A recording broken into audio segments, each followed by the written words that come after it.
आसामच्या कछार जिल्ह्यातील सिलचरमध्ये मुसळधार पावसानं थैमान घातलंय। सिलचरमध्ये ठिकठिकाणी पाणी साचलं असून नागरिकांची घरं पाण्याखाली गेली आहेत। तसंच जीवनावश्यक साहित्यांचं प्रचंड नुकसान झालंय। जयपूरमध्ये 36,000 किलो बनावट मसाला जप्त करण्यात आला। औद्योगिक वसाहतीतील अन्न व नागरी पुरवठा विभागानं छापा टाकला, त्यामध्ये हा बनावट मसाला आढळून आलाय। डोंबिवलीतील अमुदान कंपनीचा मालक मलय याची पत्नी स्नेहा मेहता हिला अटक करण्यात आली। उल्हासनगरमध्ये क्राईम ब्रांचने ही कारवाई केली। कंपनीमध्ये मलय सोबत त्याची पत्नी स्नेहा सुद्धा भागीदार आहे। या दोघांनाही उद्या कल्याण न्यायालयात हजर केलं जाणार आहे।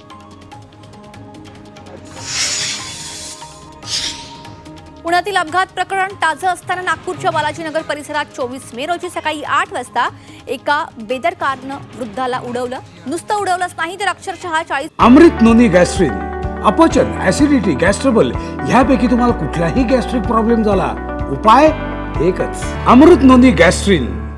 फुटांपर्यंत वृद्धाला फरफटत नेलं। सीसीटीव्हीमध्ये ही सर्व घटना चित्रित झाली, तर 4 दिवस उलटूनही पोलिसांना आरोपीचा छडा लागला नाही। पुण्यातील ड्रंक अँड ड्राईव्हची घटना ताजी असतानाच मुंबई अंधेरीमधील ओशिवारा भागातही तसाच प्रकार समोर आला। या ठिकाणी दारू पिऊन एक तरुण सुसाट गाडी चालवत होता। विशेष म्हणजे गाडीचा पुढचा टायर फुटलेला असतानाही तो त्याच परिस्थितीत गाडी चालवत होता।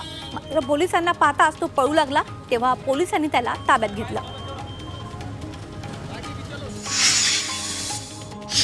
मालेगावचे माजी महापौर अब्दुल मलिक इसा गोळीबार प्रकरणातील पोलीस ठाण्यात 2 स्वतंत्र गुन्हे दाखल करण्यात आलेत। जमिनीचा खरेदी विक्री व्यवहार आणि वैमनस्यातून गोळीबार झाल्याची माहिती मिळते। इसा यांच्यावर 6 गोळ्या झाडण्यात आल्या होत्या, तर पोलिसांनी दोघांना ताब्यात घेतलंय। वर्ध्यामध्ये शेगाववरून येणाऱ्या भाविकांच्या मिनी ट्रॅव्हल्सने अचानक पेट घेतला। नागपूर अमरावती महामार्गावर पालोराजवळ ही घटना घडली।